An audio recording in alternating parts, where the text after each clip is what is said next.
નમસ્કાર વિદ્યાર્થી મિત્રો, કેમ છો બધા? મજામાં? ફાઇનલી આપણે પહોંચી ગયા છીએ આ ચેપ્ટરના એન્ડમાં. આમ તો આ ચેપ્ટરની સાથે સાથે આપણે એક આખું 4 ચેપ્ટરનું જે યુનિટ છે, પહેલું જે સજીવ વિશ્વમાં વિવિધતા, એ પણ પૂર્ણ કરવા જઈ રહ્યા છીએ. પહેલું ચેપ્ટર આપણે જોયું સજીવ વિશ્વ, બીજું જૈવિક વર્ગીકરણ, ત્રીજું વનસ્પતિ સૃષ્ટિ અને આજે ચોથું ચેપ્ટરનો જે એન્ડ છે પ્રાણી સૃષ્ટિ. તો આજે આપણે 3 ટોપિક જોવાના છે. પહેલું છે વર્ગ સસ્તન, પછીનું છે વર્ગ વિહંગ અને વર્ગ સરીસૃપ. આ 3 ટોપિક જોવાના છે. એમાંથી સૌથી પહેલા આપણે જોઈએ વર્ગ સરીસૃપ.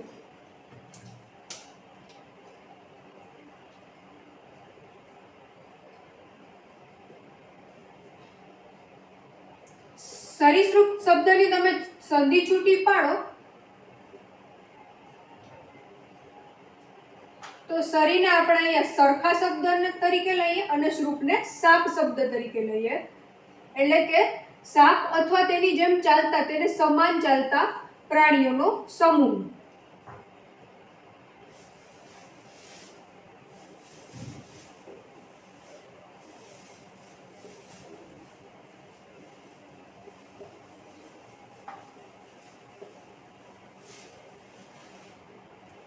હવે તમને પ્રશ્ન થશે કે ભાઈ આ સરીસૃપ નામ છે એ કઈ રીતે પડ્યું? તો એની પ્રચલનની પદ્ધતિ છે વિસર્પીયતા, જેને કહેવાય છે.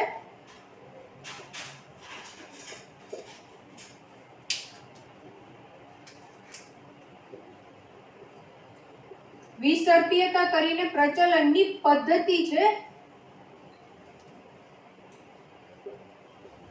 જેના ઉપરથી સરીસૃપ નામ પડ્યું. હવે બીજો પ્રશ્ન તમને જાગશે કે ભાઈ વિસર્પીયતા શું છે અથવા એ પ્રચલનની પદ્ધતિ કેવી છે? તો કે પેટે ઘસડાઈને ચાલવું.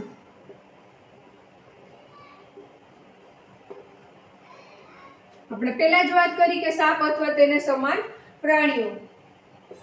તો તમે સાપને જોયું જ હશે કે પેટે ઘસડાઈને ચાલે. એ સિવાય ગરોળીને તમે જોવો, મગર જોવો, કાચબો જોવો, એક્સેટ્રા પ્રાણીઓને તમે જુઓ તો પેટે ઘસડાઈને ચાલતા પ્રાણીઓ છે. વાત કરીએ એના નિવાસ સ્થાનની.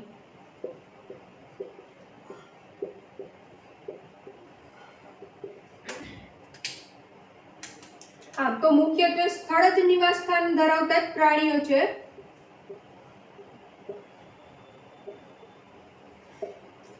પરંતુ કેટલાક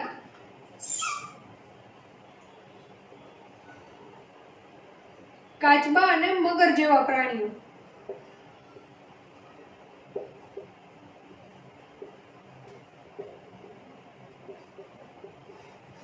જે લક્ષણ એના કેના જેવા છે? ઉભયજીવીઓ જેવા. સ્થળજ અને જલજ બંને નિવાસ સ્થાનમાં રહી શકે.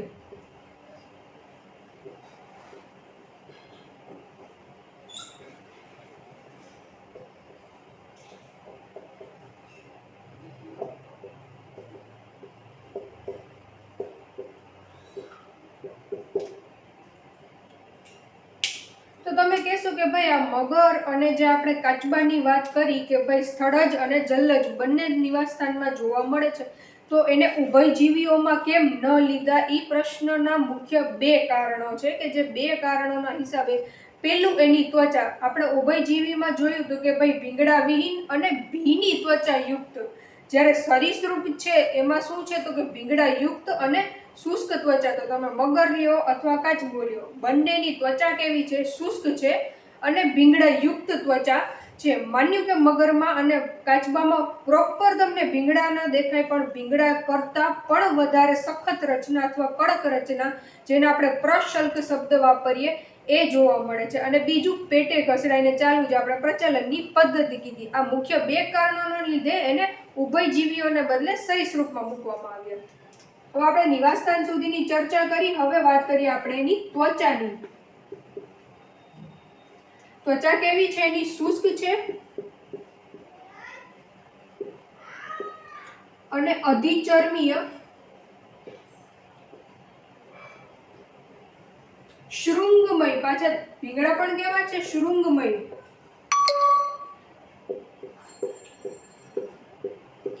કે પ્રશલ્ક દ્વારા.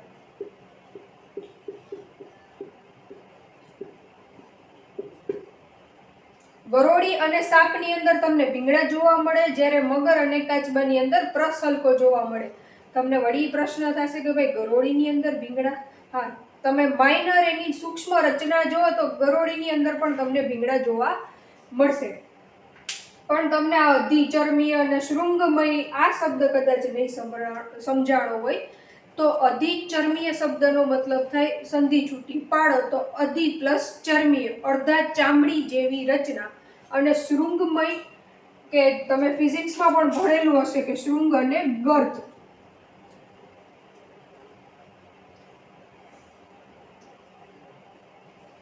જ્યાં ઉપરનો ભાગ છે એને કહેવાય શૃંગ અને નીચેનો ભાગ છે એને કહેવાય ગર્ત. તો શૃંગનો ભાગ એટલે ઉપસેલો ભાગ, થોડો ઉપરની સાઈડ એવો ભાગ. તો ભીંગડા પણ તમે જોયા જઈશે આ જ રીતના સમથિંગ કંઈક હોય.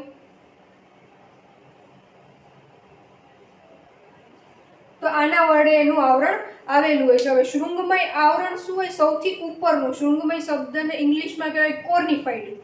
તો તમે ચામડીની રચના જોવો તો પણ તમને સમજાય. ચામડીની રચનાના મુખ્ય 4 લેયરો, 1, 2, 3 અને 4.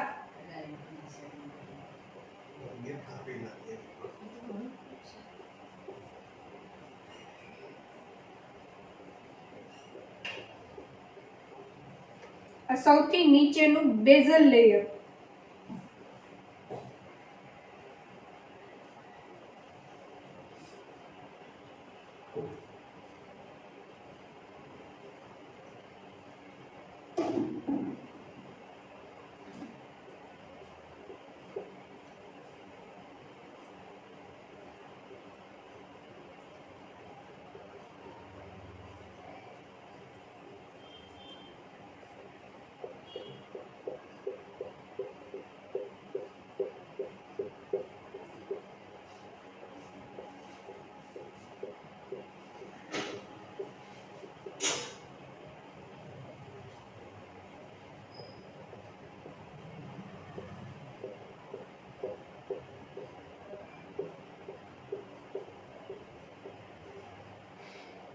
અને આ સૌથી ઉપરનું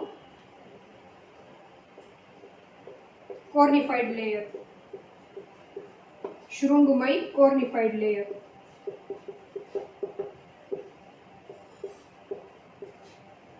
બેઝલ લેયર અને ગ્રેન્યુલર લેયર.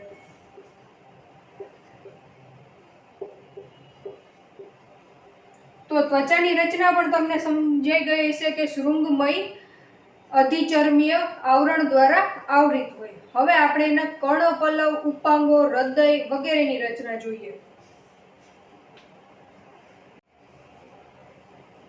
હવે આપણે ઉભયજીવીઓની અંદર જોયું હતું કે બાહ્ય કર્ણપલ્લવ હાજર હતા, જ્યારે સરીસૃપની અંદર બાહ્ય કર્ણપલ્લવ જોવા મળતા નથી. તમે આમ જોયું જ હશે કે સાપ ને વગેરેની અંદર તમે સાંભળ્યું જ હશે કે કાન હોતા નથી, પણ ખરેખરમાં બાહ્ય કર્ણપલ્લવ નથી હોતા. તો શું હોય છે એ જોઈએ.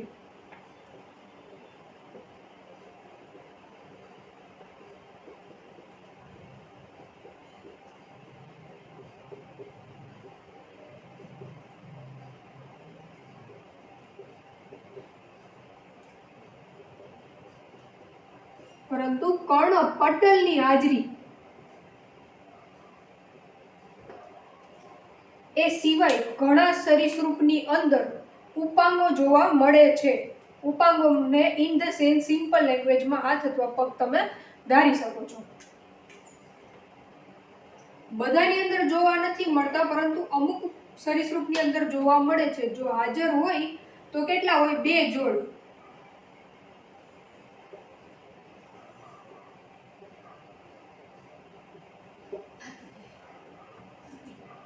મુખ્યત્વે હૃદય,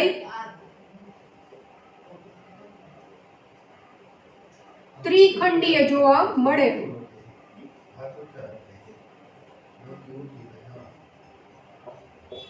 પણ આમાં કેમિસ્ટ્રીની જેમ અપવાદ આવી ગયો, એક મગર.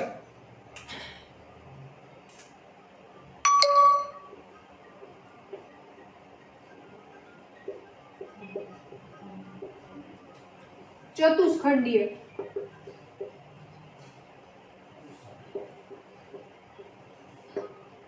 ત્રિખંડીય હૃદયની અંદર 2 કર્ણકો અને 1 ક્ષેપક હાજર, જ્યારે ચતુષ્ખંડીય હૃદયની અંદર 2 કર્ણક અને 2 ક્ષેપક હાજર, પરંતુ અપૂર્ણ વિભાજિત છે. જે ત્રિખંડીય હૃદય છે એ સંપૂર્ણ વિભાજિત છે, 2 કર્ણક અને એક આખો ક્ષેપકનો ભાગ. જોઈએ કઈ રીતે, વિસ્તૃત રીતે તમને સમજાય જાય એના માટે.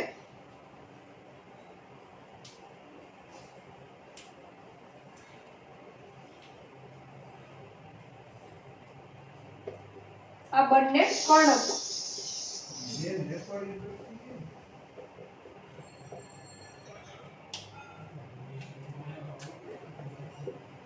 જ્યારે આ ક્ષેપક, આ સંપૂર્ણ ભાગ ક્ષેપકનો છે. આ કોનું થયું? મુખ્યત્વે સરીસૃપનું ત્રિખંડીય હૃદય. અને આપણે લખીએ ત્રિખંડીય હૃદય.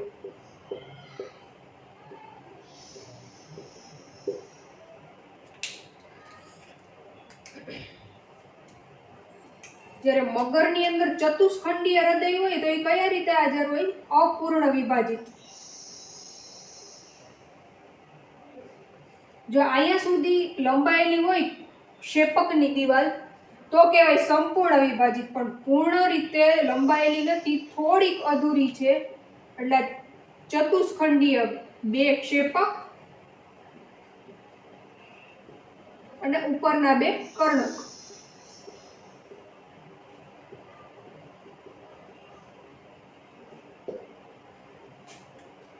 આ વાત થઈ ગઈ આપણે હૃદયની. હવે જોઈએ આપણે રુધિર.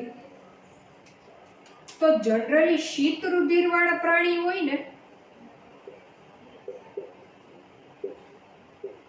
એ અસમતાપી જોવા મળે. વાતાવરણને અનુકૂળ પોતાનું તાપમાન સતત ને સતત બદલતા રહે, એટલે અસમતાપી શીત રુધિર વાળા પ્રાણીઓ છે સરીસૃપ.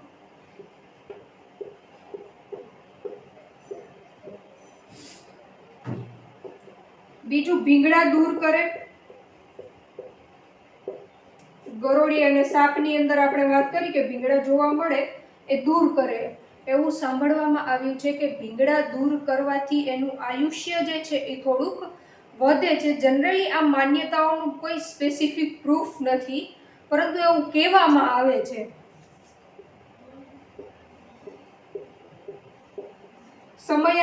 સમયાંતરે એના ભીંગડા પોતાના દૂર કરે છે. કાચડી યુક્ત ભીંગડા દૂર કરે છે. તમે ઘણી જગ્યાએ સાપને કાચડી પણ જોયેલી હશે, કદાચ ખેતરોમાં, વાડીઓમાં, ગામડાઓની અંદર જનરલી આ જોવા મળે છે. અને એવું પણ માનવામાં આવે છે કે એની ફ્રેમ એક બનાવીને એને પૂજવામાં પણ આવે છે. લિંગ ભેદ જોવા મળે.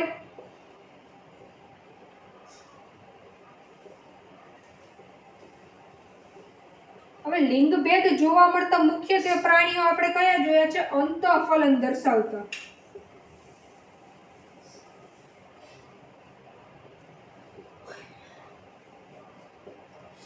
પરંતુ તમે કહેશો કે ભાઈ આમ તો જનરલી સાપ, ગરોળી વગેરેને તો આપણે ઈંડા મુક્ત પ્રાણીઓ જોયા છે, તો એને અંડપ્રશ્વી ન કહી શકાય, એને અંડ અપ્રત્યપ્રશ્વી કહી શકાય, કે જે બારે મૂકે તો છે પરંતુ વિકાસ એનો થોડા સમય સુધી શરીરની અંદર થાય છે. એટલે અંતઃફલન દર્શાવતા એટલા માટે કીધેલું છે. જ્યારે લિંગભેદ જોવા મળે છે, નર પ્રાણી અને માદા પ્રાણી બંને અલગ. હવે આપણે એક્ઝામ્પલ મૌખિક રીતે જ લઈ લઈએ, જેનું બોર્ડવર્ક કરવાની કોઈ જરૂરિયાત નથી.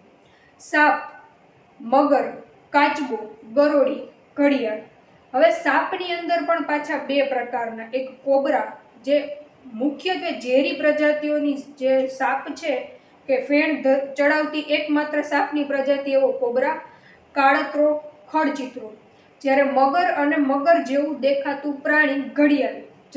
જનરલી ઘડિયાળને આપણે મગર તરીકે ગણી ના શકીએ, બંને પ્રાણી અલગ છે.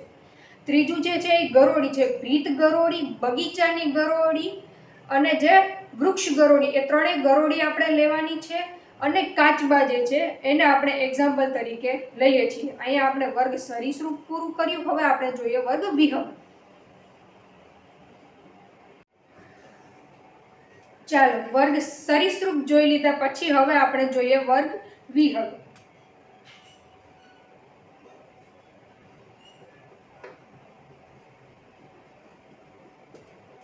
વિહગને આપણે આપણી સિમ્પલ લેંગ્વેજમાં જોઈએ તો પક્ષીઓ. તેની મુખ્ય લાક્ષણિકતાઓ શું છે?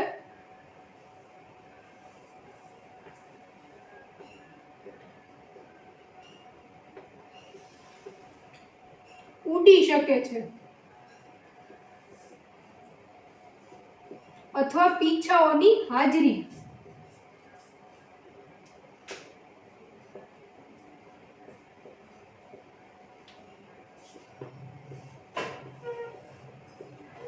ફરી પાછું કેમેસ્ટ્રીની જેમ આપણે અપવાદ એક આવી ગયો છે. જે ઉડી શકતું નથી એવું એક પક્ષી છે જેનું નામ છે શાહમૃગ.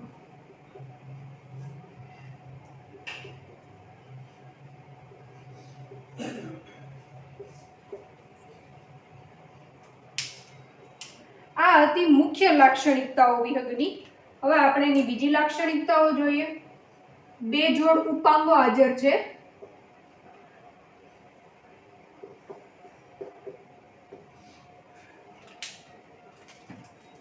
પહેલું જે છે એ અગ્ર ઉપાંગ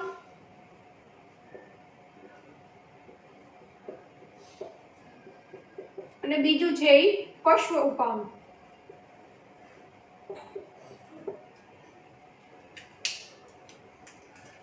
અગ્ર ઉપાંગ છે એનું પીછાઓમાં રૂપાંતર થઈ જાય છે.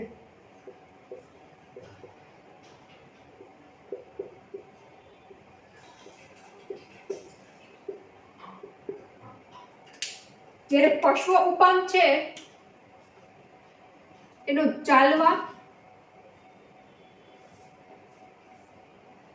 દોડવા કે પછી શાખાઓ, વૃક્ષની શાખાઓ પકડવા માટે પક્ષીઓ જનરલી રીતે ઉપયોગ કરે છે.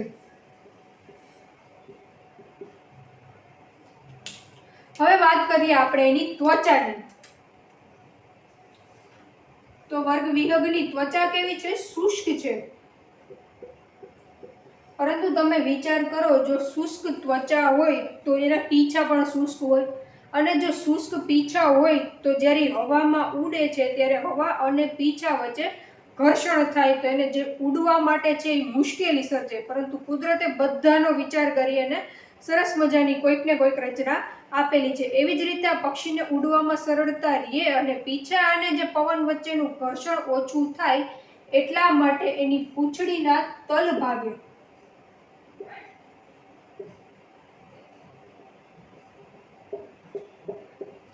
એક તેલી ગ્રંથિ હાજર હોય છે.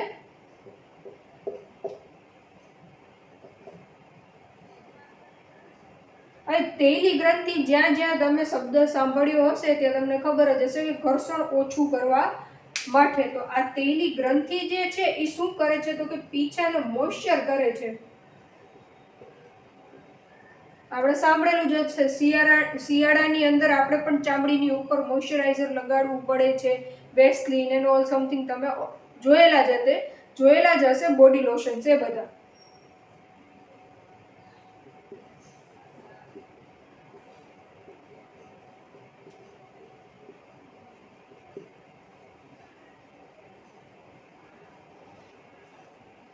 હવે વાત કરીએ આપણે એના અસ્થિઓની. તો જે એનું અંતઃકંકાલ છે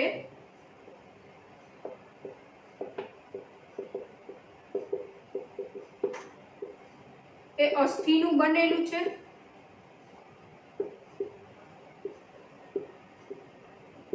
પરંતુ કેવા અસ્થિઓ?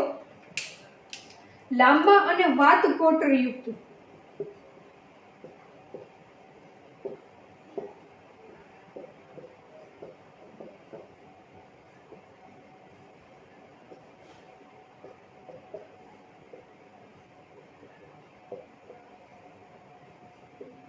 હવે લાંબા અસ્થિઓ તો કદાચ તમને હજી સમજાઈ ગઈ હશે, પણ વાત આપણે જ્યારે કરતા હતા અસ્થિ મત્સ્ય અને કાસ્થિ મત્સ્યની, ત્યારે પણ મેં તમને કીધેલું હતું કે જ્યારે વાત શબ્દ આવે એનો જનરલી આપણે વાતાવરણ અથવા તો પવન, અહીંયા આપણે પવન લેવાનો છે, પવન અથવા હવા.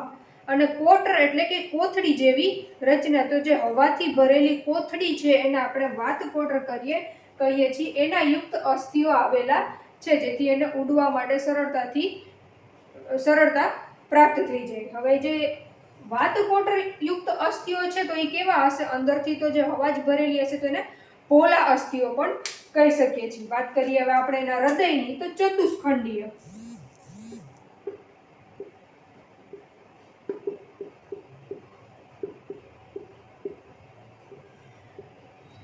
બે કર્ણક અને બે ક્ષેપક.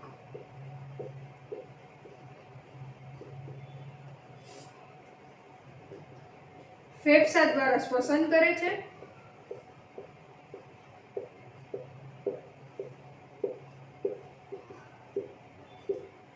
ફરી પાછું ઉડવા માટે વાત આવી તો વાતાશયો ફેફસા સાથે જોડાયેલા છે. હવે તમે એ પણ વસ્તુ સાંભળેલી હશે કે જેમ જેમ ઊંચાઈ ઉપર ચાલતા જાવ એમ હવાનું દબાણ ઘટતું જાય તો શ્વાસ લેવામાં પણ પ્રોબ્લેમ થાય. એટલા માટે એના ફેફસા સાથે સંકળાયેલા વાતાશયો હાજર હોય છે.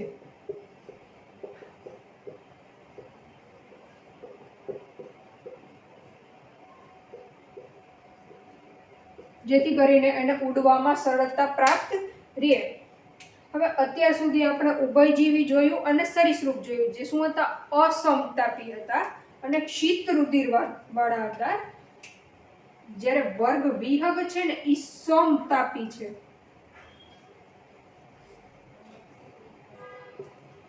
શિયાળો હોય, ઉનાળો હોય કે ચોમાસું હોય, શરીરનું તાપમાન સમાન રહે છે.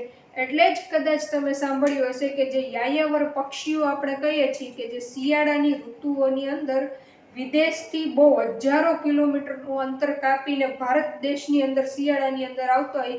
શું કામ? કારણ કે ત્યાં જે ઠંડીનું વાતાવરણ છે એ ગરમીમાં બદલાય છે, જ્યારે અહીંયા જે છે એ ગરમીવાળું વાતાવરણ ઠંડીમાં બદલાય છે. એટલે એને પોતાનું જીવન જીવવા માટે ઠંડીવાળું વાતાવરણ જરૂરી હોવાથી એ આટલા હજારો કિલોમીટર દૂર અહીંયા એક ઠંડીવાળા વાતાવરણ માટે આવે છે. શું કામ? કારણ કે સમતાપી છે, એના શરીરનું તાપમાન સમાન રહે છે. લિંગ ભેદ જોવા મળે છે.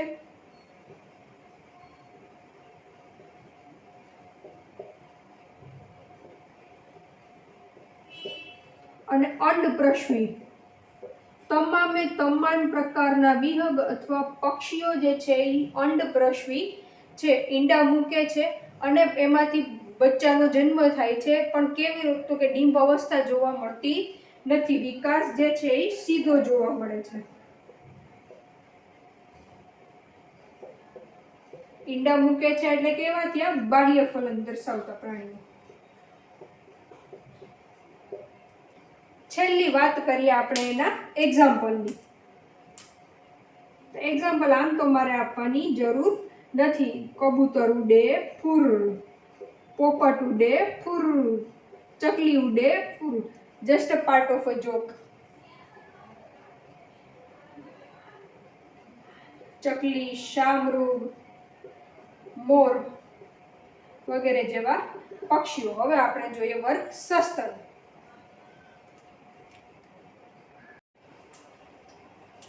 છેલ્લો ટોપિક વર્ગ સસ્તન. પણ વર્ગ સસ્તનને ચાલુ કરતા પહેલા વર્ગ વિહગની અંદર આપણે બે લાઈન અધૂરી રહી ગઈ હતી.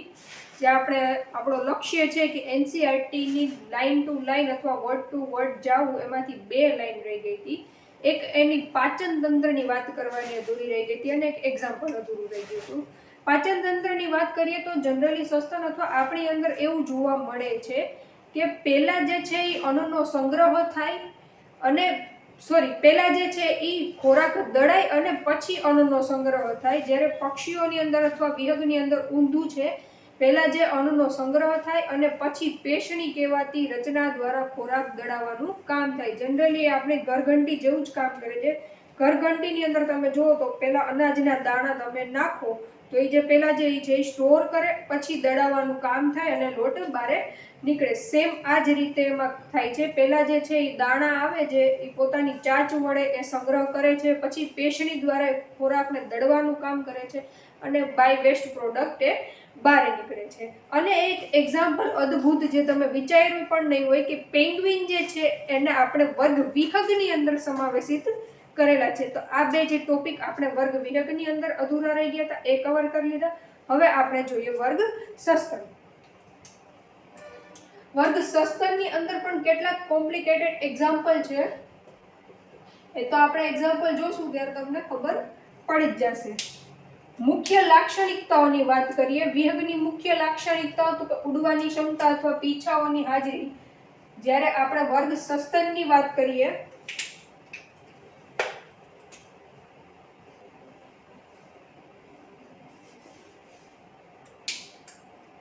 તો સક્રિય સ્તન ગ્રંથિની હાજરી એ મુખ્યત્વે સસ્તનની લાક્ષણિકતા છે.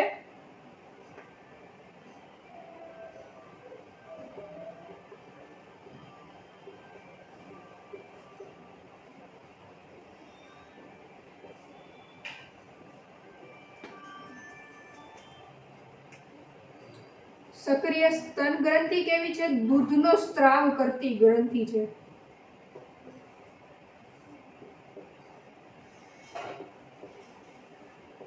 જેના દ્વારા શિશુ છે એ પોષણ મેળવે છે.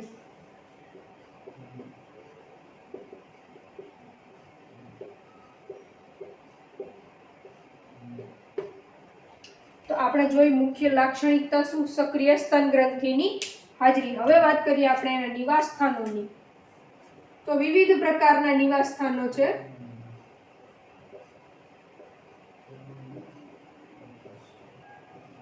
જેમાં તૃણભૂમિ, રણ, પર્વત, જંગલ, પાણી, રેતાળ જમીન અથવા ડાર્ક કેવ અથવા અંધારી ગુફા જેને આપણે કહીએ છીએ, એની અંદર રહેતું પ્રાણી ચામાચીડિયા, એનો પણ વર્ગ સસ્તનમાં સમાવેશ કરવામાં આવે છે. યસ, ચામાચીડિયા છે એ કોઈ પક્ષી નથી, એને સસ્તનમાં આપણે લેવામાં આવેલ છે કારણ કે સક્રિય સ્તન ગ્રંથિ ધરાવે છે. તો આવી રીતે આપણે એના વિવિધ પ્રકારના નિવાસસ્થાનો જોઈ લીધા. હવે જોઈએ તો કે ચાલવા, ઉડવા, દોડવા સક્ષમ છે.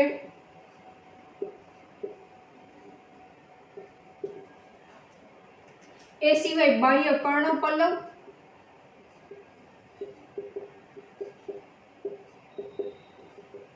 હાજર જોવા મળે છે. વધુ વિશિષ્ટતાની અથવા વધુ વિશિષ્ટ રચનાની વાત કરીએ તો જડબાની અંદર દાંત આવેલા હોય છે વિવિધ પ્રકારના.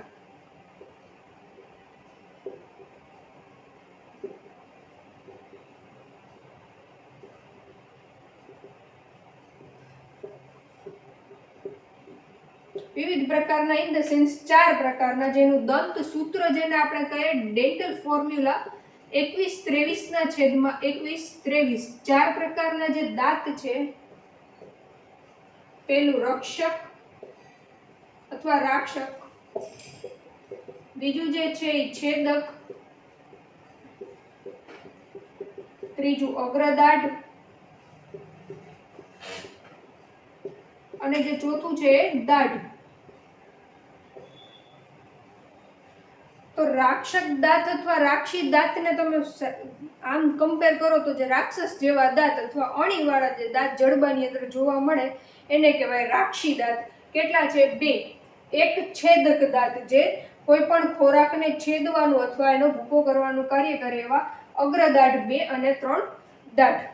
હજી ડિટેલમાં પાચન તંત્ર ચેપ્ટર જો કે ડિલેટેડ પોર્શન છે પરંતુ એની અંદર તમને જોવા મળે. પણ હાલ ફિલહાલ તમે આમ તો જો કે પ્રાઇમરીમાં પણ આના વિશે ભણી જ લીધું હશે. એ સિવાય હૃદય ચતુષ્ખંડીય,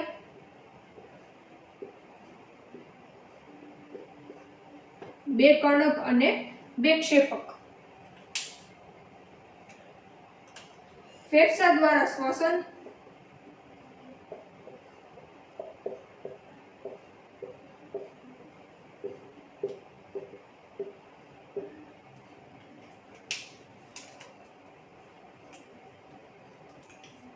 અંડપ્રશ્વી પ્રાણીઓ છે, સોરી અપ્રત્યપ્રશ્વી.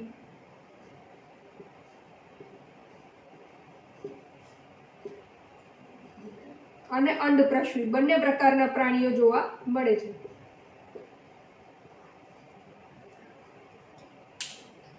એના પણ એક એક એક્ઝામ્પલ જોઈ લઈએ.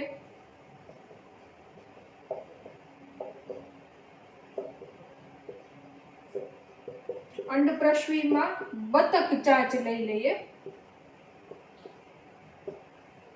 અને અપ્રત્યપ્રશ્વીમાં કાંગારૂ. કાંગારૂમાં પણ તમે હજી એક વિશિષ્ટ રચના જોયેલી હશે કે એના શરીરના બાહ્ય ભાગે એક કોથળી જેવી રચના હોય છે, જેની અંદર એના બચ્ચાને આરામદાયક વાતાવરણ પૂરું પાડે છે, અથવા એના વિકાસ માટે એને અથવા એના સાચવણી માટે અથવા કાળજી માટેની એક રચના આવેલી હોય છે.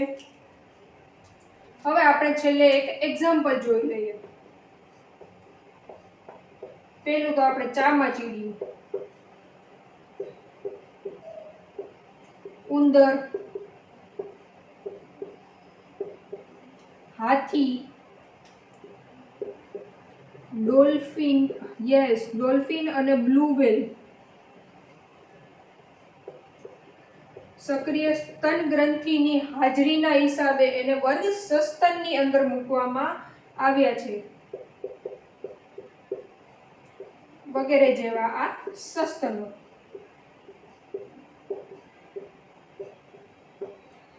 તો અહીંયા આપણે એક સમગ્ર યુનિટ અને 4 ચેપ્ટરની સમાપ્તિ કરીએ છીએ. હવેનું જે નેક્સ્ટ છે, જે વનસ્પતિ અને પ્રાણીઓમાં રચનાકીય આયોજન નામનું યુનિટ, એ આપણે નેક્સ્ટ વિડીયો લેક્ચરની અંદર જોશું.